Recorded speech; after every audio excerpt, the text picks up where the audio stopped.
মধ্যে আল্লাহ রাব্বুল আলামিন কারো কারো ফজিলত কারো থেকে কিছু বেশি করেছেন, এ কথা আল্লাহ নিজেই বলেছেন, কারো ফজিলত কারো উপরে আমি প্রদান করেছি। তো কোরআনে কারিমে আল্লাহ পাক বলছেন যে কারো থেকে কারো একটু ফজিলত বেশি দেওয়া হয়েছে, কিন্তু সমস্ত নবীদেরকে তিনটি জিনিস দেওয়া হয়েছে সমানভাবে। কয়টি জিনিস? মনে রাখুন, তিনটি জিনিস সকলকে দেওয়া হয়েছে।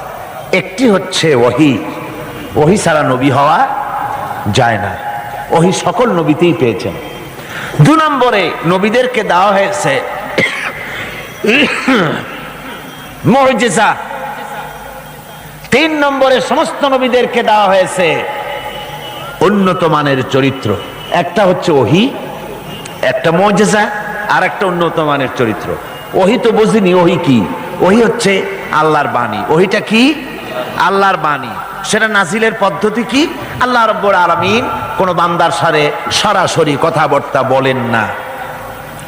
যখন তিনি কোন বান্দার সঙ্গে কথা বলতে চান, তখন হয় পর্দার আড়াল থেকে বলেন, না হয় হযরতে জিবরাইলের মাধ্যমে কথা বলেন। তো এভাবে করে ওহী দিয়েছেন সমস্ত নবীদেরকে। আর একটা দিয়েছেন মুজিজা। মুজিজা বলা হয় যে কোনো শক্তিশালী জিনিসকে দুর্বল করে দেওয়ার মতো ক্ষমতা যার, ওইটা কি বলা হয়? মুজিজা। আর এই মুজিজা দেওয়া হয়েছে যে যুগে যে জিনিসের প্রভাব বেশি, ওই প্রভাবিত জিনিস, ওই প্রভাব সম্পন্ন জিনিসটাকে, শক্তিশালী জিনিসটাকে দুর্বল করে দেওয়ার মতো শক্তি আল্লাহ নবীদেরকে দান করে দিয়েছেন। যেমন এক একজনকে এক এক মুজিজা দেওয়া হয়েছে। যেমন হযরতে দাউদ আলাইহিস সালাম, আল্লাহ রাব্বুল আলামিন তাকে মুজিজা দান করেছিলেন। তিনি ছিলেন অস্ত্র নির্মাতা, অস্ত্র তৈরি করতেন, লোহা দিয়ে অস্ত্র তৈরি করতেন। অস্ত্র যারা বানায়, লোহা দিয়া যারা জিনিস বানায়, লোহাকে শ্বাসে আনবার জন্য, ইচ্ছে মতো গড়ার জন্য লোহাকে পোড়াতে হয়। পোড়ায়া নরম বানায়া পিটায়া তারপরে আকৃতিতে আনা লাগে। হযরত দাউদ আলাইহিস সালামের মুজিজা ছিল লোহা দিয়ে অস্ত্র তৈরি করার সময় আগুনে পোড়ানোর তার দরকার হতো না। যখন যেমন ইচ্ছে করতেন লোহাগুলি হাতের মুঠার ভিতরে নিয়ে চাপ দিতেন, লোহা পানি হয়ে আঙ্গুলের ফাঁকের ভিতর থেকে পড়ে যেত। এই মুজিজা ছিল হযরতে দাউদ আলাইহিস সালামের। সুলাইমান আলাইহিস সালামের মুজিজা ছিল তক্তার উপরে বসতেন, কোন রকমের ইঞ্জিন, কোন রকমের মেশিন ছাড়া তক্তার উপরে বসে যেতেন। তক্তা হাওয়ার উপরে ভেসে বেড়াতো, ইচ্ছে মতো তামাম দুনিয়া তিনি সফর করতেন। বিনা ইঞ্জিনে এটার উপরে তিনি চড়ে বেড়াতেন। ঈসা আলাইহিস সালামের জামানায় চিকিৎসার প্রভাব বেড়েছিল দারুণ ভাবে। সে সময় আল্লাহ রাব্বুল আলামিন তাকে মুজিজা দিলেন। অন্ধ লোকের চোখের উপরে হাত বুলোতেন, অন্ধ সাথে সাথে চক্ষুমান, দৃষ্টিশক্তি সম্পন্ন হয়ে যেতেন, চক্ষুষ্মান হতেন। কুষ্ঠ ব্যাধিগ্রস্ত লোকের গায়ে হাত বুলিয়ে দিতেন, সঙ্গে সঙ্গে তার রোগ ভালো হয়ে যেত। এ ছিল তার মুজিজা। হযরতে মূসা আলাইহিস সালামের জামানায় মুজিজা ছিল, সেই জামানায় প্রভাব ছিল জাদুর, জাদুর প্রভাব। এই সময় আল্লাহ রাব্বুল আলামিন তাকে মুজিজা দিলেন, জাদুকে দুর্বল করে দেওয়ার মতো ক্ষমতা তার হাতে দিয়ে দিলেন। কোরআনে কারিমে রব্বুল আলামিন বলছেন, ওয়ামা তিলকা বিয়ামিনিকা ইয়া মূসা। হে মূসা, তোমার ডান হাতে ওটা কি? মূসা আলাইহিস সালাম বললেন, হিয়া আসায়, এটা একটা লাঠি, এর উপরে আমি ভর করে দাঁড়াই, এ দিয়ে আমি গাছের পাতা পাড়ি, ছাগল ভেড়ারে খাওয়াই, এ দিয়ে আমি ছাগল ভেড়াগুলি বন্য প্রাণী থেকে রক্ষা করি। এর উপরে মাঝে মধ্যে আমি অনেক সময় দাঁড়ায় থেকে ক্লান্ত হলে এই লাঠির উপরে ভর করে দাঁড়াই। তাছাড়াও আরো অনেক কাজ আমি এই লাঠি দিয়ে করি। প্রশ্ন হচ্ছে, আল্লাহ জিজ্ঞেস করলেন তোমার ডাইন হাতে ওটা কি? জবাব দিলেই সারে এটা একটা লাঠি, এ দিয়ে গাছের পাতা পাড়ি, ভেড়া ছাগল ঠেকাই, তারপরে আমি এর উপরে ভর করে দাঁড়াই। এত কথার দরকার কি? দরকার এই জন্যে আশেক যখন কথা বলার সুযোগ পায় মাশূকের সাথে, মন চায় সময়টা অল্পের মধ্যে যেন শেষ না হয়ে যায়। এখানে আশেক হচ্ছেন হযরত মূসা আলাইহিস সালাম মাশূক হচ্ছেন আল্লাহ সুবহানাহু ওয়া তাআলা। তিনি কথা বলছেন, এই কথার সুযোগটা যেন অল্পের মধ্যে শেষ না হয়ে যায়, এই জন্য সময়টাকে দীর্ঘায়িত করার জন্য মূসা আলাইহিস সালাম এ ধরনের বক্তৃতা বিবৃতি করতেছিলেন। আল্লাহ রাব্বুল আলামিন বললেন, মূসা রে, তুমি বলেছো এটা লাঠি, আর লাঠির ফজিলত তুমি বর্ণনা করেছো, এছাড়াও লাঠির মধ্যে আর একটা কুদরত আছে, তুমি জানো না? তুমি তোমার হাতের লাঠিটা ছেড়ে দাও। লাঠি তিনি ছেড়ে দিলেন। হিয়া হাইয়াতুন তাসআ, একটা বিরাট অজগর হয়ে গেল। মূসা আলাইহিস সালাম ভয় পেলেন। আল্লাহ বললেন, ভয় পেও না, খুযহা ওয়ালা তাখাফ, ভয় পেও না, এটাকে ধরো। মূসা আলাইহিস সালাম দেখলেন আল্লাহ বলতেছেন ভয় পেও না, এরপর তো ভয় করাই উচিত না। মূসা আলাইহিস সালাম ধরলেন, সাথে সাথে সাপ কি হয়ে গেল? লাঠি হয়ে গেল। আমি পুরা ঘটনা বলবো না, মুজিজার কথাটাই বলতেছি। এরপরে যখন ফেরাউন তার জাদুকরদের নিয়ে জাদুর প্রদর্শনী করলো, জাদুকরেরা তাদের হাতের কাছে যা কিছু ছিল মন্ত্রপুত করলো, সেগুলি সিংহ হলো, বাঘ হলো, সরীসৃপ হলো, মূসা আলাইহিস সালামের উপরে ঝাঁপায় পড়লো। হযরতে মূসা আলাইহিস সালাম ভয় পেয়ে গেলেন। আল্লাহ রাব্বুল আলামিন বললেন, মূসা রে, ভয় পাওয়ার কোনো কারণ নাই, তোমাকে বাতিলের বিরুদ্ধে ময়দানে নামাইয়া তোমাকে একা আমি ছেড়ে দেই নাই, আমি আল্লাহ রাব্বুল আলামিন তোমার সাথে আছি, তুমি তোমার হাতের লাঠি ছেড়ে দাও। মূসা আলাইহিস সালাম লাঠি ছাড়লেন, তো সাপ হয়ে গেল। সাপ হয়ে যখন হা করেছে, ফেরাউনের জাদুকরদের তৈরি করা বাঘ, সিংহ, সাপ সব গিয়ে মূসা আলাইহিস সালামের এই লাঠি মার্কা সাপের পেটের মধ্যে গিয়ে ঢুকলো। জাদুকরেরা মনে করলো আমরা যেটা দেখাইছি সেটা নিশ্চয়ই জাদু। মূসা আলাইহিস সালাম যেটা দেখাইছেন এটা জাদু হতেই পারে না, কারণ হচ্ছে জাদু খেয়ে ফেলে দেয়, ওটা জাদু হয় কি করে? এটা জাদু না, এটা জাদুর চাইতে বড় কোনো জিনিস, জাদুর বাবা অথবা দাদা, এই জাতীয় কিছু একটা হবে। বন্ধুগণ, এর নাম মুজিজা। এর নাম কি? মুজিজা। রাসূল পাক সাল্লাল্লাহু আলাইহি ওয়াসাল্লাম যখন পৃথিবীতে আসেন, তখন ছিল সাহিত্যের প্রভাব। সাহিত্য এত প্রভাবিত, তখন প্রভাব বিস্তার করেছে যে তারা কবিতা রচনা করে করে, সাহিত্য রচনা করে করে কাবা শরীফের সাথে লটকায় দিত, চ্যালেঞ্জ করত, পারলে এইটার সাথে মোকাবেলা করো। সেই যুগে আল্লাহ পাক নাজিল করলেন কোরআন। রাসূল পাক সাল্লাল্লাহু আলাইহি ওয়াসাল্লামের জীবনে 3000 মুজিজা রয়েছে। এই 3000 মুজিজার ভিতরে রাসূলুল্লাহ সবচেয়ে বড় মুজিজা হচ্ছে কোরআন, কোরআনে কারীম। কোরআনের মুজিজা আল্লাহ দিয়ে দিলেন, এমন সাহিত্য আল্লাহ পাক নাজিল করলেন, সাহিত্য, কবিত্ব সব কিছু এর সামনে মাথা নত করে দিল। শুধু সেকালে নয়, সেই কালে, আজকের কালে, ভবিষ্যৎ কালে, কিয়ামত পর্যন্ত কোরআনের সাহিত্যিক মানকে উতরে যাবে, এমন সাহিত্যিকের জন্ম হয় নাই, হবেও না। সুবহানাল্লাহ। আমি বলতেছিলাম, নবীদেরকে 3টা জিনিস দেওয়া হয়েছে সমানভাবে।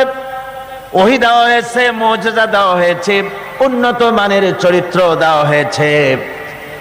হযরতে দাউদ আলাইহিস সালামকে যে মুজিজা দেওয়া হলো, দাউদ আলাইহিস সালাম ইন্তেকাল করলেন, মুজিজা তার কবরে চলে গেল। আজ আর পৃথিবীতে কোনো মানুষ লোহা ধরে চাপ দিলে পানি হয়ে পড়ে যাবে না। সুলাইমান আলাইহিস সালাম ইন্তেকাল করলেন, মুজিজা কবরে নিয়ে চলে গেলেন। আজ আর পৃথিবীর কোনো মানুষ বিনা ইঞ্জিনে তক্তায় বসলে প্লেনের মতো করে আর উড়বে না। হযরতে মূসা আলাইহিস সালাম ইন্তেকাল করেছেন, মুজিজা তার কবরে চলে গেছে। আজ আর যত ফুফা দেওয়া হোক না কেন, কোন ফুতে লাঠি আর সাপ হবে না। কি বলেন? লাঠি আর সাপ হবে কারো? হবে না। হযরত ঈসা আলাইহিস সালাম দুনিয়া থেকে বিদায় হয়ে গেলেন, মুজিজা তার সাথে চলে গেল। হযরত ঈসা আলাইহিস সালামকে আল্লাহ রাব্বুল আলামিন উঠায় নিলেন। তিনি ইন্তেকাল করেন নাই, তাকে আল্লাহ উঠায় নিয়েছেন। হযরত ঈসার সাথে মুজিজাও চলে গেল। আজ আর কেউ জন্মানদের চোখের উপরে হাত বুলালে চোখ ভালো হয় না, তার মানে নবীরাও শেষ, মুজিজাও শেষ। একজন মাত্র নবী জনাবে মুহাম্মদ রাসূলুল্লাহ সাল্লাল্লাহু আলাইহি ওয়াসাল্লাম ইন্তেকাল করেছেন, কিন্তু তার মুজিজা কবরে নিয়ে যান নাই। তার মুজিজা কোরআন আজও আছে, আর কিয়ামত পর্যন্ত রাসূলুল্লাহর মুজিজা থাকবে। রাসূল পাক সাল্লাল্লাহু আলাইহি ওয়াসাল্লামের এই মুজিজা চিরন্তন, শাশ্বত, কিয়ামত পর্যন্ত তা টিকে থাকবে। সুবহানাল্লাহ পড়ে। আমার ভাইরা, সে কোরআন আপনারা শুনতে এসেছেন, লাইলাতুল মেরাজে অবতীর্ণ করেছেন আর হেফাজতের দায়িত্ব নিয়েছেন। কোরআনে কারীম কখনো বিনষ্ট হবে না, কখনো রদবদল হবে না। কোরআন হেফাজতের দায়িত্ব কার? আল্লাহ রাব্বুল আলামিন বলছেন, নাহনু নাযালনা যিকরা ওয়া ইন্না লাহু লাহাফিজুন।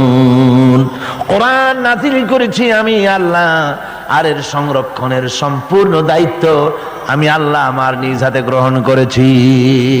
না, কখনো রদবদল হবে না। কোরআন হেফাজতের দায়িত্ব কার? আল্লাহ রাব্বুল আলামিন বলছেন, নাহনু নাযালনা যিকরা ওয়া ইন্না লাহু লাহাফিজুন। কোরআন নাযিল করেছি আমি আল্লাহ, আর এর সংরক্ষণের সম্পূর্ণ দায়িত্ব আমি আল্লাহ আমার নিজ হাতে গ্রহণ করেছি। নাযিল করেছি আমি, হেফাজতের দায়িত্ব আমার। সুবহানাল্লাহি ওয়া বিহামদিহি। হেফাজতের দায়িত্ব আল্লাহ নিয়ে নিলেন। কি সুন্দরভাবে হেফাজতের দায়িত্ব নিলেন। পৃথিবীতে কোনো কিতাবের হাফেজ নাই, কোনো বই হাফেজ নাই। কোন এত বড় একটা কিতাব, এটা কি সহজ ব্যাপার? এত বড় একটি কিতাব তা মানুষ মুখস্থ করেছে। আপনি আমাকে বলেন, যদি জানা থাকে, কোরআনের মতো এত বাক্য সম্বলিত কোন বই পৃথিবীর মানুষ, কোন ধর্মের মানুষ মুখস্থ করতে পেরেছে? যারা বলেন পেরেছে?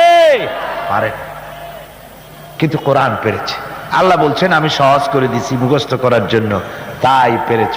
কি সুন্দর হেফাজতের দায়িত্ব আল্লাহ নিলেন। এই গত আগস্ট, সেপ্টেম্বর, অক্টোবরে আমার লন্ডনে ইংল্যান্ডের সফর ছিল। তো একটা মাদ্রাসায়, ক্যানন স্ট্রিট এর এক মাদ্রাসার হেফজখানার একটা কি বলে তাহফিজুল কোরআন মাদ্রাসার বার্ষিক মাহফিলে বক্তৃতা করছিলাম। বিভিন্ন জায়গায় কোরআনে কারীমের মাহফিলে, হেফজখানায় ইংল্যান্ডে আলহামদুলিল্লাহ অনেক হেফজখানা হয়েছে। টাইটেল মাদ্রাসা 3টা হয়েছে সেখানে, আলহামদুলিল্লাহ পড়ে 3টা টাইটেল মাদ্রাসা হয়েছে। Islamic kindergarten school, high school, college এর সংখ্যা হয়েছে 30টি, আর হাজার হাজার মসজিদ হয়েছে, আলহামদুলিল্লাহ পড়ে। তো এরকম একটি হেফজখানার তারা তাদের বার্ষিক মাহফিল আমাকে দাওয়াত দিয়েছে। ওই হাফেজদের মাথায় পাগড়ি দস্তরবন্দি করতে হবে, তো আমাকে দাওয়াত দেওয়া হলো। একটা ছেলের মাথায় পাগড়ি পরালাম, তার বয়স খুব, আমার মনে হলো 8 বছর হবে। কোরআনে কারীমের হাফেজ হয়েছে। তাকে পাগড়ি পরায় আলোচনার মধ্যে আমি বললাম যে আল্লাহ পাক যেন আটলান্টিক মহাসাগরকে একটা ঝিনুকের মধ্যে ভরে দিয়েছেন। এই বাচ্চা ছেলেটা একটা ঝিনুকের মতো, আর কোরআনে কারীম আটলান্টিক মহাসাগরের মতো, তার থেকেও বড়। এই ঝিনুকের মধ্যে আল্লাহ পাক হেফাজত করেছেন। কোরআনে কারীম আল্লাহ পাক এভাবে মানুষকে মুখস্থ করার সুযোগ করে দিয়ে কোরআন হেফাজতের ব্যবস্থা করেছেন। এই কোরআনে কারীম যার উপরে অবতীর্ণ হয়েছে, তিনি হচ্ছেন বিশ্বের সর্বকালের, সর্বযুগের সর্বশ্রেষ্ঠ মহামানব। তিনি হচ্ছেন বিশ্ব নবী জনাবে মুহাম্মদ রাসূলুল্লাহ, সবাই বলেন সাল্লাল্লাহু আলাইহি ওয়াসাল্লাম। তারই মেরাজের রাত আজকে। পৃথিবীর কোন পয়গম্বরের মেরাজ হয়নি, একমাত্র হুজুরের মেরাজ হয়েছে। তার কারণ হুজুরের সম্মান সবচাইতে বেশি। সবচাইতে সম্মান কার বেশি?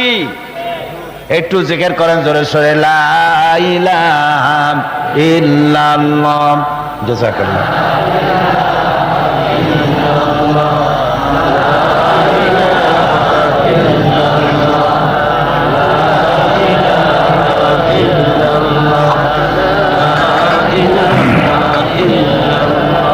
লা ইলাহা ইল্লাল্লাহু মুহাম্মাদুর রাসূলুল্লাহ।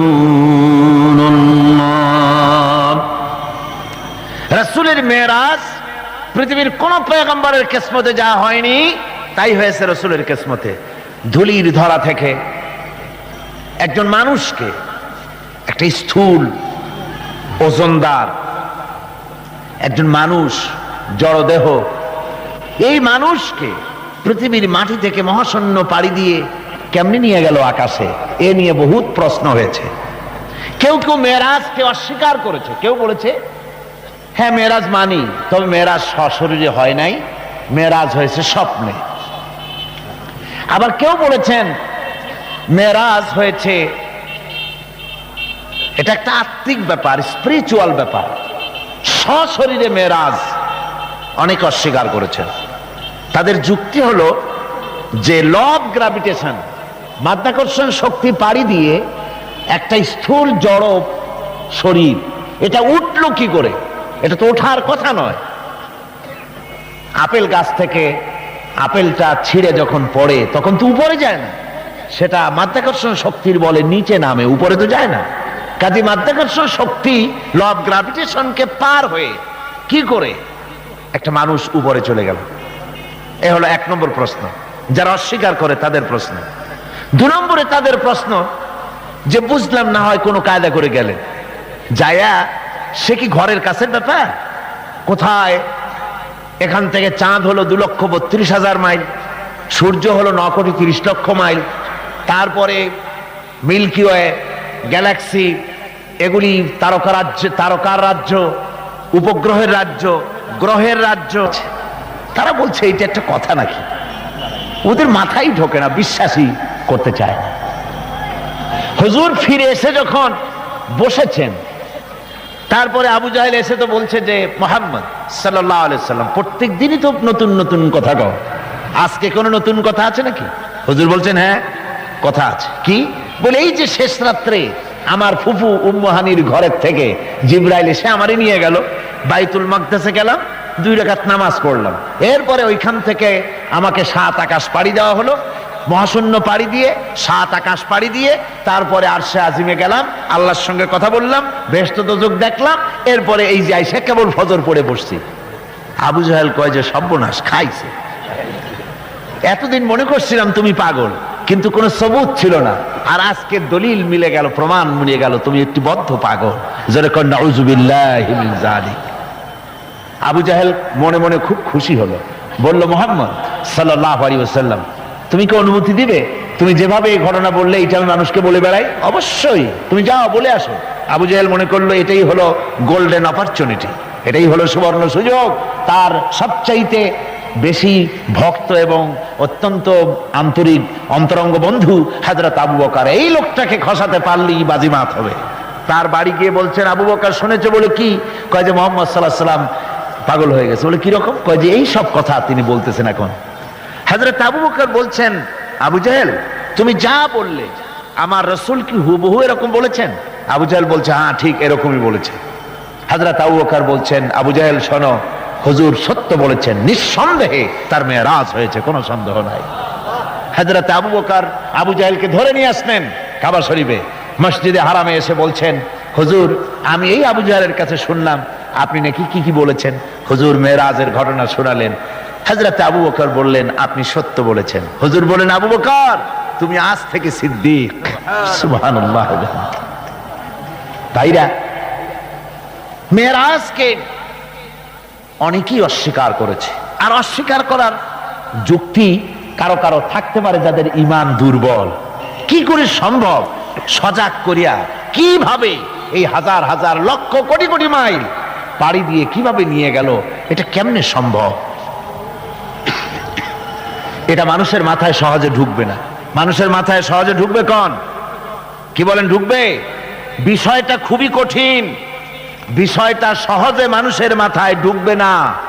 এই জন্যে ঘটনাটা যেখানে আল্লাহ শুরু করেছেন তিনি ঘটনাটা বর্ণনা দিচ্ছেন এইভাবে, সুবহানাল্লাযী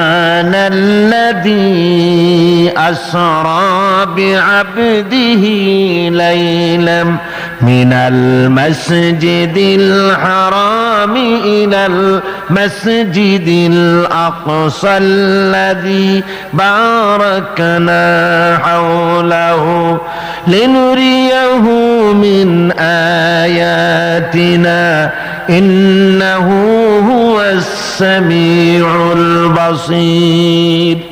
সাদাকাল্লাহুল আযীম। ঘটনাটার বিবরণ দিচ্ছেন আল্লাহ এভাবে, শুরু করছেন সুবহানাল্লাযী আসরা বিআবদিহি, সমস্ত অক্ষমতা দুর্বলতা থেকে মুক্ত সেই মহান সত্তা যিনি তার বান্দাকে ইসরা করিয়েছেন লাইলান, লাইলান রাতের একটি অংশ, পুরা রাত লাগে নাই, রাতের একটি অংশে তার বান্দাকে তিনি ইসরা করিয়েছেন। মিনাল মসজিদিল হারাম ইলাল মসজিদিল আকসা, মসজিদে হারাম থেকে মসজিদে আকসা পর্যন্ত রাতের একটি অংশে ইসরা করিয়েছেন। রাতের ভ্রমণকে আরবিতে ইসরা বলা হয়। আর এই বাইতুল মুকাদ্দাস থেকে আরশে আজিম পর্যন্ত ভ্রমণের নাম হচ্ছে মেরাজ, সিঁড়ি। সেই সিঁড়িটা কিরকম হবে পরে বলছি।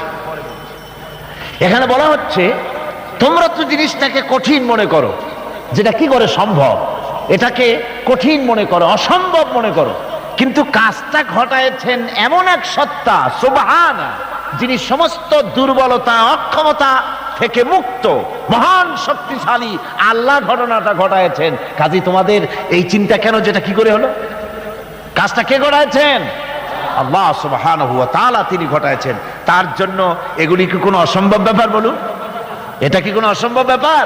নিশ্চয়ই কোনো অসম্ভব ব্যাপার নয়। বিজ্ঞানের দৃষ্টি দিয়ে, বৈজ্ঞানিক দৃষ্টিভঙ্গিতে এবং দর্শন দিয়ে আমি আপনাদেরকে বিষয়টা অনেকক্ষণ দৃষ্টান্ত দিতে পারবো। সে ধরনের মাল মশলা আমার কাছে মজুদ আছে, যে রাসূল পাক সাল্লাল্লাহু আলাইহি ওয়াসাল্লামকে মেরাজ হয়েছিল বিজ্ঞান এবং দর্শন দিয়ে বুঝানো যেতে পারে। কিন্তু এই যুক্তি, এই তত্ত্ব, এই তথ্যের কোন যুক্তি নাই, যেহেতু আল্লাহ নিজে বলেছেন সুবহানাল্লাযী আসরা বিআবদিহি লাইলাম মিনাল মসজিদিল হারাম। এই ঘটনা ঘটায়ছেন তিনি, যার ক্ষমতার ভিতরে কোনো দুর্বলতা নাই, যার ক্ষমতা মুহাইয়া করতে পারে এমন ক্ষমতা কারো নাই, যিনি প্রচন্ড ক্ষমতার মালিক, অক্ষমতা তাকে স্পর্শ করে না, সেই মহান আল্লাহ এটা ঘটায়ছেন। সুতরাং যুক্তি প্রমাণের কোনো প্রয়োজন নাই, আল্লাহ নিজে বলছেন ঘটনাটা আমি ঘটাইছি। সুবহানাল্লাহ। তারপরে বলা হচ্ছে যে তিনি ফিরে এলেন, ওই যে বোরাক, হাদিস শরীফে এসেছে বোরাকে করে তাকে নেওয়া হয়েছে। তো বোরাকে করে নেওয়া হয়েছে, বোরাকটা কেমন? সেই বোরাক আমরা আবার বানাইছি, আমাদের তো বুদ্ধি কম না, আমাদের দেশের লোকের আবার বোরাক বানায় ছাড়ছে। ঘোড়ার মতো বডি, মানুষ মেয়ে লোকের মতো একটা মাথা, খুব সুন্দর চুপ, তারপরে চুল টুল ঝুলানো, এরকমের দুইটা ডানা আছে ঘোড়ার পিঠের উপরে, নিচে লেখা আছে হাযা বুরাকুন নবী সাল্লাল্লাহু আলাইহি ওয়াসাল্লাম। আর এইটাকে বরকতের জন্য মুসলমানেরা ঘরের মধ্যে টানায় রাখে, দেখছেন আপনারা এরকম। এরপরে আবার আরো একটা জিনিস বরকতের জন্য ইদানিং বেরিয়েছে, 15 টাকা 20 টাকা বিক্রি হয়, সুন্দর সুন্দর অফসেট পেপারে হুজুর সাল্লাল্লাহু আলাইহি ওয়াসাল্লামের পাগড়ি, হুজুর সাল্লাল্লাহু আলাইহি ওয়াসাল্লামের পায়ের জুতা, তারপরে হুজুর সাল্লাল্লাহু আলাইহি ওয়াসাল্লামের হাতে লেখা চিঠি, কই কই থেকে এগুলি সংগ্রহ করে এগুলি বিক্রি করার ব্যবস্থা করছে লোকেরা, বরকতের জন্য এগুলি রাখতেছে। হুজুর সাল্লাল্লাহু আলাইহি ওয়াসাল্লামের পাগড়ির কোন ছবি পৃথিবীর কোন মানুষের কাছে থাকার কোনো প্রমাণ নাই। সুতরাং এগুলি বাজে, এগুলি কিনে রেখে বরকতের জন্য এগুলি রাসূলকে তাওহীন করা হয়, এর দ্বারা ইজ্জত করা হয় না। রাসূলের পাগড়ি 20 টাকা দিয়ে কিনবেন আপনি? আজীব তামাশা। বোরাক বানানো হয়েছে। বোরাক হচ্ছে কি?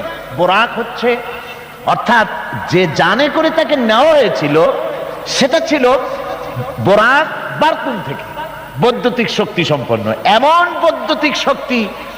বিদ্যুৎ তো আলো, বিদ্যুৎ কি? তা আলো। আর আলোর শক্তি কত? আলোর গতি হচ্ছে প্রতি সেকেন্ডে 1,86,000 মাইল। এটা হলো আলোর গতি। আল্লাহ পাক রাসূলকে যে জানে করে নিয়েছিলেন সেটা ছিল এই ধরনের একটি গতি, প্রচন্ড গতি সম্পন্ন একটি যান। এই জানে করে আল্লাহ তাকে নিয়ে গেলেন, তারপরে তাকে ফেরত দিলেন। এসে তিনি দেখলেন যে উজু করে গেছিলেন, সেই উজুর পানি তখনও গড়াচ্ছে। এটা কি করে সম্ভব? এটা সম্ভব এইভাবে সম্ভব। আমি একটা দৃষ্টান্ত শুধু দিতে বাধ্য হচ্ছি, দৃষ্টান্ত দেওয়ার কোনো প্রয়োজন পড়ে না, যেহেতু কাজটা আল্লাহ করেছেন। কাজটা কে করেছেন? বোঝার জন্য ছোট্ট একটা দৃষ্টান্ত দেই, তাহলে বুঝতে একটু সুবিধা হবে। যেমন আমাদের দেশে বিভিন্ন সময় বিভিন্ন দেশ থেকে রাষ্ট্রপ্রধানরা আসে। ওই রাষ্ট্রপ্রধানরা আসতে পরে এয়ারপোর্ট থেকে নিয়ে শুরু করে অতিথি ভবন অথবা বঙ্গভবন পর্যন্ত কয়েকটা রাস্তা গভর্নমেন্ট নিয়ন্ত্রণ করে। এই রাস্তাসমূহে ট্রাফিক চলাচল বন্ধ করে দেওয়া হয়। পত্র পত্রিকায়, রেডিও, টেলিভিশন ঘোষণা করে যে রাষ্ট্রীয় অতিথি বিমানবন্দর থেকে শুরু করে তার অতিথি ভবন পর্যন্ত না যাওয়াকালীন এই রাস্তায় সাধারণ যানবাহন চলাচল করবে না, বেলা এতটা থেকে এতটা পর্যন্ত বন্ধ থাকবে। তারপরে মেহমান চলে গেল, মেহমান নামলো, গাড়িতে উঠলো, মোটর শোভাযাত্রা সহকারে তাকে অতিথি ভবন অথবা বঙ্গভবন নিয়ে যাওয়া হলো। এরপরে স্বাভাবিক প্রক্রিয়া, আবার ট্রাফিক চলাচল শুরু হয়ে গেল। এই রাস্তাসমূহে ট্রাফিক চলাচল বন্ধ করে দেওয়া হয়। পত্র পত্রিকায়, রেডিও, টেলিভিশন ঘোষণা করে যে রাষ্ট্রীয় অতিথি বিমানবন্দর থেকে শুরু করে তার অতিথি ভবন পর্যন্ত না যাওয়াকালীন এই রাস্তায় সাধারণ যানবাহন চলাচল করবে না, বেলা এতটা থেকে এতটা পর্যন্ত বন্ধ থাকবে। তারপরে মেহমান চলে গেল, মেহমান নামলো, গাড়িতে উঠলো, মোটর শোভাযাত্রা সহকারে তাকে অতিথি ভবন অথবা বঙ্গভবন নিয়ে যাওয়া হলো। এরপরে স্বাভাবিক প্রক্রিয়া, আবার ট্রাফিক চলাচল শুরু হয়ে গেল। আমার ভাইরা, এইটা যদি পৃথিবীর সামান্য সলিমুদ্দি কলিমুদ্দির জন্য যদি এই ব্যবস্থা হয়, এই দুনিয়ার প্রেসিডেন্ট গুলা, এই পৃথিবীর নেতৃস্থানীয় ব্যক্তিবর্গ সলিমুদ্দি কলিমুদ্দি ছাড়া আর কিছুই না। আজ আছে কাল নাই, ঠিক কিনা গণ? আজ আছে কাল নাই, কিন্তু এদের মাথায় সেই আকল নাই, বুঝতে চেষ্টা করে না। যেই ক্ষমতা আসে সে মনে করে বাপের বাড়ির সম্পত্তি পেয়ে গেছি, সুতরাং যত খুশি নিজের ইচ্ছে মতো শয়তানি বদমাশি চালাতেই থাকে। সেই জন্য বলছি, সলিমুদ্দি কলিমুদ্দি সাধারণ টাইপের মানুষ, এদের জন্য যদি ট্রাফিক চলাচল বন্ধ করে দেওয়া হয়, তাহলে কোন সাধারণ মেহমান নয়, আকাশ ও জমিনে আল্লাহর পরে সবচাইতে বড় মর্যাদা কার? রাসূলের। জোরে চিল্লায় বলতে হবে, সবচাইতে বড় মর্যাদা কার? আল্লাহর পরেই মর্যাদা। চারটিখানি কথা নয়, ভালো করে বুঝতে হবে, মাথা খাটায় বুঝতে হবে। আল্লাহর পরে সর্বশ্রেষ্ঠ মর্যাদা হচ্ছেন মুহাম্মদ রাসূলুল্লাহ সাল্লাল্লাহু আলাইহি সাল্লাম। আল্লাহর কাছে রাসূলের চাইতে বড় মেহমান আর কি কেউ আছে? আর কেউ আছে? এই শ্রেষ্ঠ মেহমানকে দাওয়াত দিয়েছেন আল্লাহ নিজে, আরশে আজিমে দাওয়াত দিয়েছেন। এখন মেহমানকে দাওয়াত দিয়ে আল্লাহ পাক যদি বলে থাকেন যে আমার মেহমান আমার বাড়ি আসতেছে, আরশে আজিমে আসতেছে, সুতরাং পৃথিবীর আহ্নিক গতি, এর বার্ষিক গতি, এর সময়ের গতি, এর ইথারের গতি, এর অক্সিজেন, এর পৃথিবী পরিচালনার গতি, গতিবিজ্ঞান যাকে বলা হয়, এই গতি, এই শক্তি, এই পরিচালনার শক্তি, সময়, কাল, সবটাকে আল্লাহ যদি স্টপ করে দিয়ে থাকেন, দাঁড়িয়ে থাকো জায়গায়, রাত এখন 3:45:35, এখানে দাঁড়িয়ে থাক, আমার মেহমান আরশে আজিম ভ্রমণ করে আমার সঙ্গে কথা বলে বেহেশত দোজখ দেখে তারপরে যখন বাড়ি যাবে, এরপরে 3:35:47 থেকে আবার চালু হবে। এভাবে যদি আল্লাহ সময়ের গতি বন্ধ করে দিয়ে থাকেন, তাহলে রাসূল পাক সাল্লাল্লাহু আলাইহি ওয়াসাল্লাম আরশে আজিম ভ্রমণ করে ঘরে এসে যদি দেখেন উজুর পানি তখনও গড়াচ্ছে, তা কি অসম্ভব? তা কি বিচিত্র কিছু? আদৌ বিচিত্র না। এই জন্য আল্লাহ সুবহানাহু ওয়া তাআলা বলেছেন, সুবহানাল্লাযী আসরা বিআবদিহি। দেখুন, কাজটা ঘটায়ছেন আল্লাহ পাক, তারপরে বলছেন যে তিনি তার বান্দাকে, বিআবদিহি, তার বান্দা। হুজুর সাল্লাল্লাহু আলাইহি ওয়াসাল্লামের এত বড় মর্যাদা, কিন্তু এত বড় মর্যাদা হলেও তিনি আল্লাহর সমকক্ষ নন। আল্লাহর সমকক্ষ? জোরে কোন আল্লাহর সমকক্ষ? নিশ্চয়ই নয়। তিরমিজি শরীফের হাদিসের ভিতরে এসেছে, তিরমিজি শরীফের হাদিস, এক লোক হুজুরকে বলছেন, হে রাসূল, এক কথা প্রসঙ্গে বলছে, আপনি যা, আল্লাহ যা ইচ্ছা করেন আর আপনি যা ইচ্ছা করেন। কথাটা ঠিক এইভাবে আসছে হাদিসে, হে রাসূল, আল্লাহ যা ইচ্ছা করেন আর আপনি যা ইচ্ছা করেন। হুজুর সাল্লাল্লাহু আলাইহি ওয়াসাল্লাম সঙ্গে সঙ্গে লোকটিকে সতর্ক করে দিলেন, বললেন, তুমি তো আমাকে আল্লাহর সমকক্ষ করে দিলে, তুমি তোমার কথা পাল্টাও, বলো শুধুমাত্র আল্লাহ যা করেন তাই, আমার ইচ্ছায় নয়, যা হয় সবকিছু আল্লাহ সুবহানাহু ওয়া তাআলা তার ইচ্ছায়। সুতরাং আল্লাহর সমকক্ষ রাসূল নন, ঘটনা ঘটাইছেন আল্লাহ, আর ঘটনাটা যাকে দিয়ে ঘটাইছেন তিনি হচ্ছেন আল্লাহর কি বান্দা, তিনি আল্লাহর কি বান্দা। এই বান্দা শব্দ, এই আব কোরআনে কারিমে বহু জায়গায় হুজুরকে আল্লাহ পাক আব বলেছেন, নবীও বলেন নাই, রাসূলও বলেন নাই, নামও নেন নাই, শুধু বলেছেন আব। এর দ্বারাই বোঝা যায় হুজুরকে আল্লাহ পাক বলেছেন। অর্থাৎ আবদিয়াতের চাইতে বড় ডিগ্রি আল্লাহর কাছে আর কিছুই নাই। নবী রাসূল গৌণ, মুখ্য হচ্ছে আব্দ। মুখ্য কি জোরে কোন? আব্দ, আল্লাহ বান্দা হয়ে যাওয়া। যেমন আপনারা দেখতে পান কোরআনে কারীমের প্রথমেই এই আয়াত আছে, ইন কুনতুম ফি রাইবিম মিম্মা নাযালনা আলা আবদিনা, আমি আমার বান্দার প্রতি যে কিতাব নাজিল করেছি। এই যে আবদিনা, আমার বান্দা, কে আব্দ? মুহাম্মদুর রাসূলুল্লাহ সাল্লাল্লাহু আলাইহি ওয়াসাল্লাম। অন্য আয়াতের মধ্যে রব্বুল আলামিন বলেন, তাবারাকাল্লাযী নাযালাল ফুরকানা আলা আবদিহি লিয়াকুনা লিল আলামিনা নাযীরা। অতীব বরকতশালী সে আল্লাহ রাব্বুল আলামিন, যিনি তার বান্দার উপরে ফুরকান অবতীর্ণ করেছেন। কে সেই বান্দা? মুহাম্মদ সাল্লাল্লাহু আলাইহি ওয়াসাল্লাম। সুতরাং আবদিহি, তার বান্দাকে ইসরা করিয়েছেন মসজিদে হারাম থেকে মসজিদে আকসা পর্যন্ত। তারপরে সেখান থেকে নিয়ে গেলেন আরশে আজিমে, নিয়ে তাকে কি করলেন, দিলেনটা কি? এখানে কথা হচ্ছে, আমাদের দেশের লোকেরা বিভিন্ন সময় এইসব কথা আলোচনা করে বা ওয়াজের মধ্যে বলেন কেউ কেউ, যেটা হচ্ছে শুধুমাত্র নামাজ। আল্লাহ পাক তাকে মেরাজে নিয়ে নামাজ দিয়েছিলেন। আচ্ছা ভাই, শুধু নামাজ দেওয়াই যদি আল্লাহর উদ্দেশ্য থাকে, তা আবার বলে কি?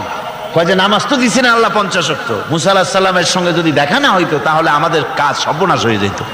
মুসা আলাইহিস সালামের সঙ্গে দেখা হওয়ার কারণে কিছুটা কনসেশন আমরা পাইছি, অন্তত 45 ওয়াক্ত তো কমছে।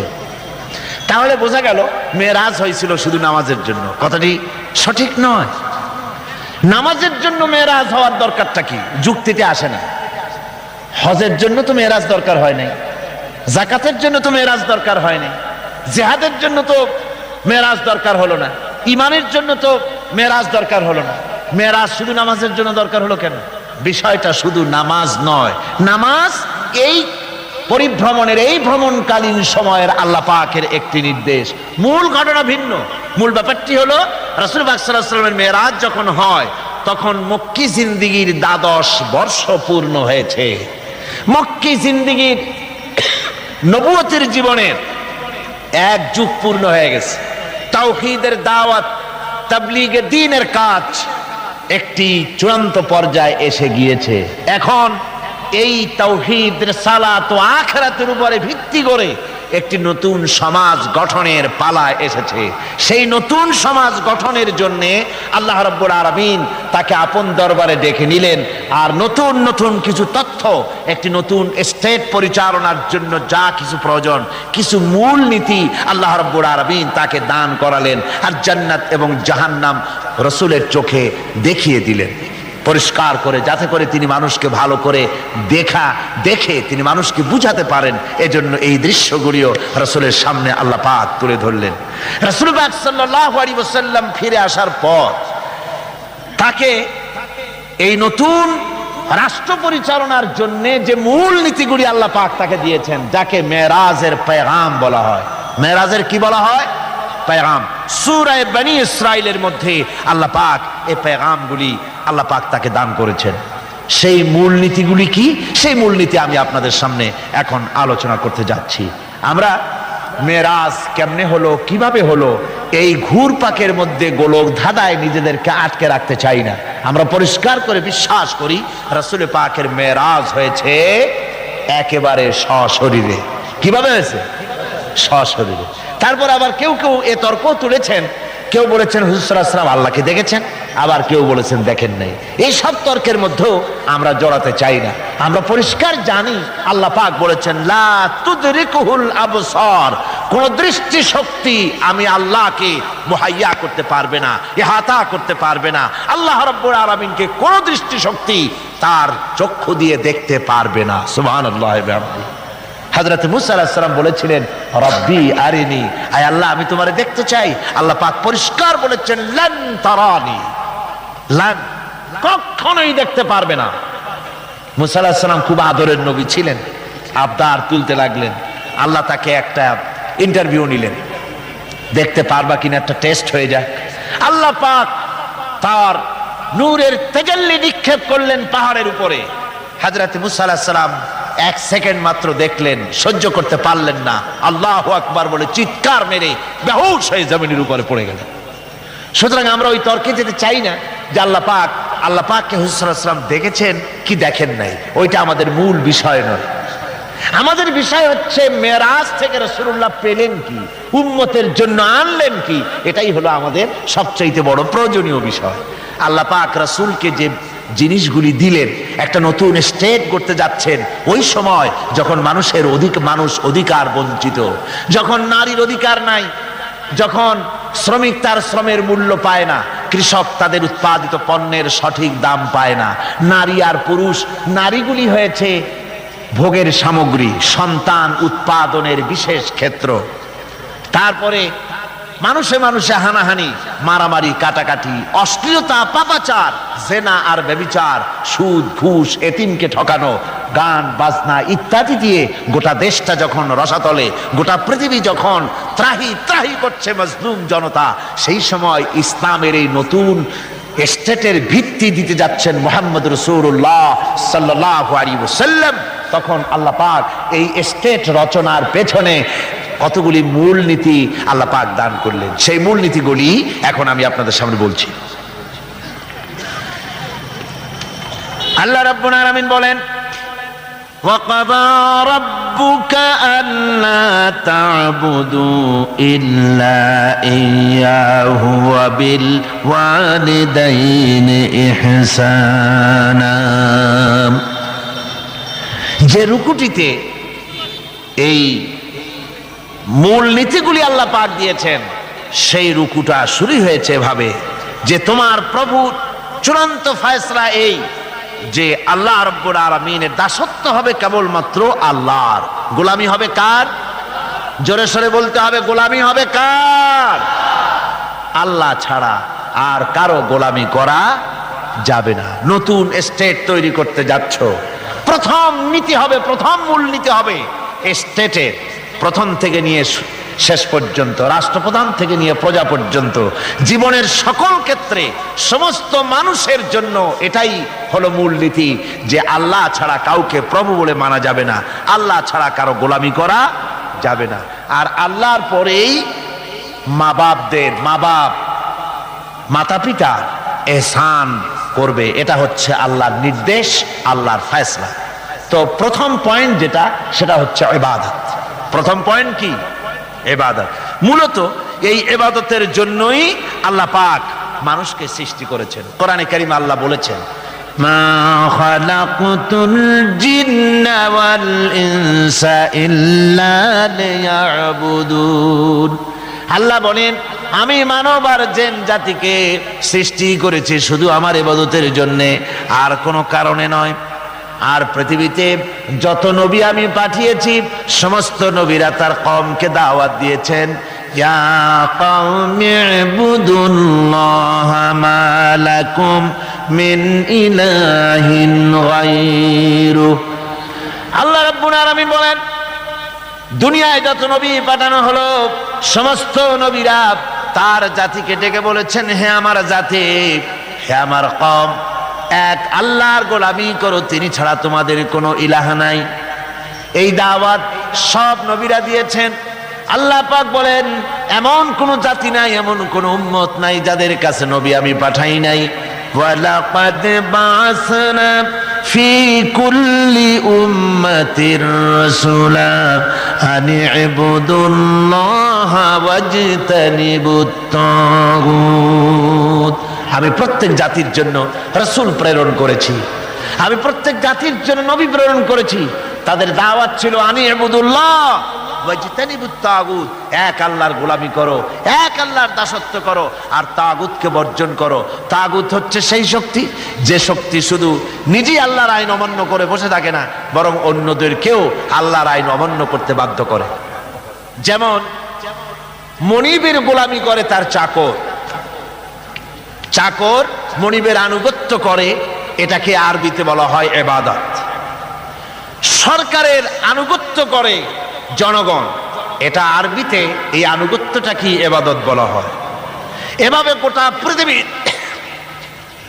যা কিছু আমরা দেখি আর দেখি না, সব কিছু আনুগত্য করে আল্লাহ রাব্বুল আলামিনের। কার আনুগত্য করে? চন্দ্র, সূর্য, গ্রহ, নক্ষত্র, সৌররাজি, ভূমণ্ডল, নবমণ্ডল সব গোলামি করে আল্লাহর। সুতরাং এই গোলামিকে আমরা, এটাকে ইবাদত বলা হয়। সবাই আল্লাহর আনুগত্য করছে, আল্লাহর ইবাদত করছে। সমস্ত মানুষ মনকে নরম করে বিশাল আকাশের মালিক, আমাদের হায়াতের মালিক, আমাদের মওতের মালিক, আমাদের সুখ দুঃখের মালিক, আমাদের মনিব, আমাদের রব, সর্বস্রষ্টা, সর্বশ্রেষ্ঠ মালিক মহান আল্লাহ রাব্বুল আলামিনের সামনে মাথা নিচু করে একান্ত গোলামের মতো, ভিক্ষুকের মতো, কাঙ্গালের মতো জীবনের সব দুঃখ দুর্দশা আল্লাহর কাছে বলবো। আমরা আমাদের গুনার কথা বলবো, আল্লাহর কাছে মাপ চাইবো। আল্লাহুম্মা আমিন। রব্বানা ظلمنا أنفسنا وإن لم تغفر لنا وترحمنا لنكونن من الخاسرين ربنا ظلمنا أنفسنا وإن لم تغفر لنا وترحمنا لنكونن من الخاسرين ربنا لا تزغ قلوبنا بعد إذ هديتنا وهب لنا من لدنك رحمة إنك أنت الوهاب رب العالمين লক্ষ লক্ষ মুসলমান নরনারী 5 দিন ব্যাপী কোরআনে কারিমের তাফসিরের মাহফিল শেষ করে আজকে আকাশের নিচে বসে কাঙ্গালের মতো, ভিক্ষুকের মতো গুনার বোঝা মাথায় নিয়া তোমার দরবারে ছোট ছোট 2খানা হাত তুলে ধরেছি। রব্বুল আলামিন, আমাদের গুনার দিকে নজর করো না, আমাদের গুনার দিকে তাকায়ও না। আমরা এত গুনাহ করেছি, সেদিকে তাকালে হয়তো রহমত করতে ইচ্ছে করবে না। আয় আল্লাহ, আমাদের গুনার দিকে তাকায়ও না, আমাদের চোখের দিকে তাকাও, আর আমাদের মুখের কাকুতি মিনতির দিকে তাকায়া আমাদের জিন্দেগির গুনাহ আল্লাহ মাফ করে দাও। রব্বুল আলামিন, এই 5 দিন তাফসীর করতে গিয়ে যদি কোনো ভুল আমি করে থাকি, আয় আল্লাহ, আমি মানুষ, ইলম কালাম নাই, আমি যদি কোনো ভুল করে থাকি আল্লাহ তুমি দয়া করে আমাকে মাফ করে দাও। কোনো ভুল কথা যদি বলে থাকি তোমার বান্দাদের স্মৃতি থেকে তা মিটাইয়া দাও। আয় আল্লাহ, হক কথা যা বলেছি, কোরআনের কথা, হাদিসের কথা, তেলাওয়াত যা হয়েছে, জিকির আজকার হয়েছে, আল্লাহ এতে তুমি খুশি হয়ে যে সওয়াবটুকুন দিবে, আল্লাহ দয়া করে সওয়াবটুকুন সরওয়ারে কায়নাত আশরাফুল আম্বিয়া সাইয়্যিদুল মুরসালিন রাহমাতুল লিল আলামিন জনাবে মুহাম্মদুর রাসূলুল্লাহ সাল্লাল্লাহু আলাইহি ওয়াসাল্লামের রূহ মুবারকে পৌঁছায়া দাও। রব্বুল আলামিন, तमाम পৃথিবীর মাটির নিচে যত মুমিন মুমিনাত শুয়ে আছে আল্লাহ তাদের আরওয়ার পরে সওয়াব পৌঁছায়া দাও। রব্বুল আলামিন, আমরা বড় গুনাহগার। এই মুহূর্তে মনে পড়ে গেল আমাদের আব্বাজানের কথা, আমাদের মায়ের কথা মনে পড়ে গেল। আল্লাহ, আয় আল্লাহ, আমাদের আব্বাজান যারা কবরে চলে গেছে, আমাদের জন্য কত কষ্ট করেছেন আল্লাহ, বাপজানের কবরটাকে বেহেশত বানাইয়া দাও। রব্বুল আলামিন, আব্বার কথা কি বলা যায়? আমাদের মানুষ করার জন্য কত কষ্ট করেছেন, কত মিথ্যা মামলা করেছেন, কত বাড়ি ঘর করে গেছেন আমাদের জন্য। একটা পয়সা নিয়ে যান নাই, কিছু নিয়ে যায় নাই, খালি হাতে চলে গেছে। আল্লাহ বাপজানের কবরটা বেহেশত বানাইয়া দাও। রব্বুল আলামিন জনম দুঃখিনী মা,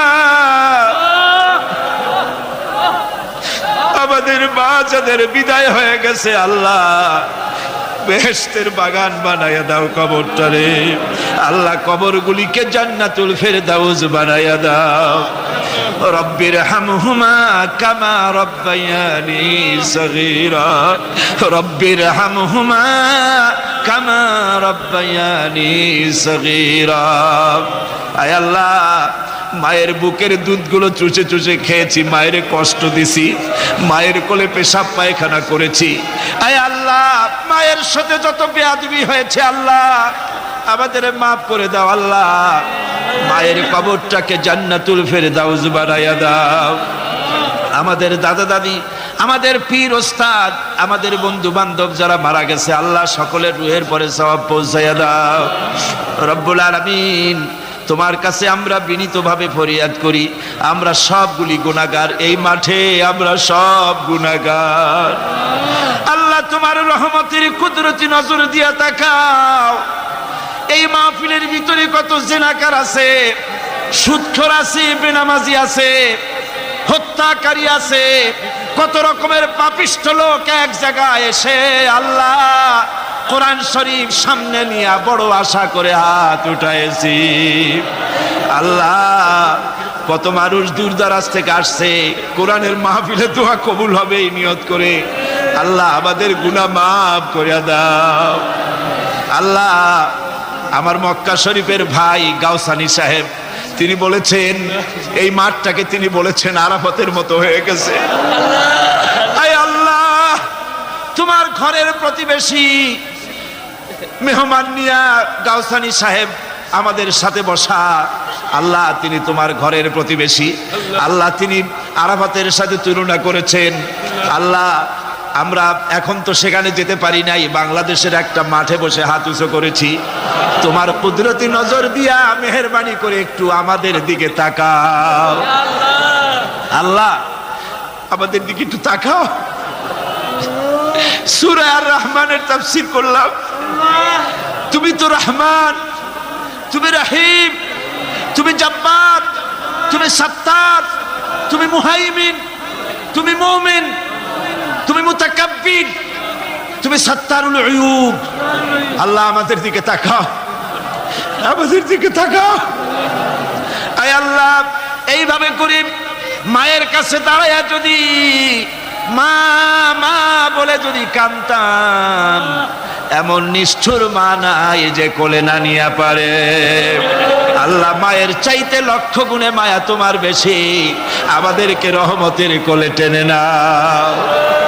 আয় আল্লাহ যত মানুষ মাহফিলে হাত উঁচু করছে, যত গুনাহ আছে আজকের মাঠ থেকে কেউ যেন গুনাহ নিয়ে বাড়ি না যায়। আল্লাহ আমাদের শিরক গুনাহ মাফ করো, আমাদের বেদাতের গুনাহ মাফ করো, চুরি ডাকাতির গুনাহ মাফ করো, মানুষ হত্যা করার গুনাহ মাফ করো, জিনা করার গুনাহ মাফ করো, যত গুনাহ করেছি মাফ করে দাও আল্লাহ। আয় আল্লাহ আমাদের মাফ করে দাও আল্লাহ। ভিক্ষুকরা মাফ চায়। রব্বুল আলামিন কোন বোবা যদি বাদশার দরবারে দাঁড়াইয়া গোঙাতে থাকে, তার মুখের যদি ভাষা না থাকে, বাদশার বুঝতে কষ্ট হয় না গোঙা কি জন্য চায়। আয় আল্লাহ তুমি সব ভাষা জানো, আমাদের গোঙানি আমাদের কান্নার আওয়াজ শুনে আল্লাহ আমাদেরকে মাফ করে দাও। রব্বুল আলামিন এই মুহূর্তে দোয়া করি আমরা বসনিয়ার মুসলমানের জন্য। আল্লাহ বসনিয়ার মুসলমানদের ওরা মেরে শেষ করে দিল। আল্লাহ আল্লাহ তুমি দয়া করে তোমার রহমত, তোমার রহমান নামের ওসিলায় বসনিয়া বাঁচায়া দাও। সার্ব এবং ক্রোশীয়দেরকে তুমি খতম করে দাও। আলজেরিয়ার মুসলমান, ফিলিপিনের মুসলমান, প্যালেস্টাইনের মুসলমানদেরকে আল্লাহ হেফাজত করো। মিশরের ইসলামী আন্দোলনের লোকদেরকে আল্লাহ মারা হচ্ছে, তাদের তুমি হেফাজত করো। আল্লাহ কাশ্মীরের মুসলমানদেরকে ভারতের কাফের বেঈমানেরা মারতেছে, কাশ্মীরের মুসলমান বাঁচাইয়া দাও। আয় আল্লাহ, আরাকানের মুসলমানদেরকে তুমি হেফাজত করো, বার্মার মুসলমানদের হেফাজত করো। রব্বুল আলামিন, বাংলাদেশ আমাদের প্রিয় জন্মভূমি, আল্লাহ তুমি দয়া করে এই দেশে কোরআনের শাসন চালু করে দাও আল্লাহ, বাংলাদেশে কোরআনের আইন চালু করে দাও আল্লাহ। আল্লাহ, ইয়া আল্লাহ, ইয়া আল্লাহ। আমার ভাইরা, হুজুর সাল্লাল্লাহু আলাইহি ওয়াসাল্লাম আরাফাতের ময়দানে দুহাত উঁচু করে দিয়ে আল্লাহর কাছে চাইছিলেন যাতে তার বগল দেখা গিয়েছিল। হাদিস শরীফে এসেছে, আল্লাহর কাছে দুটো হাত উঁচু করে দিয়ে চান, ইয়া আল্লাহ, আল্লাহ। কান্দেন কান্দেন, আজকে কানবেন না, কবে কানবেন? আজই তো কান্নার দিন।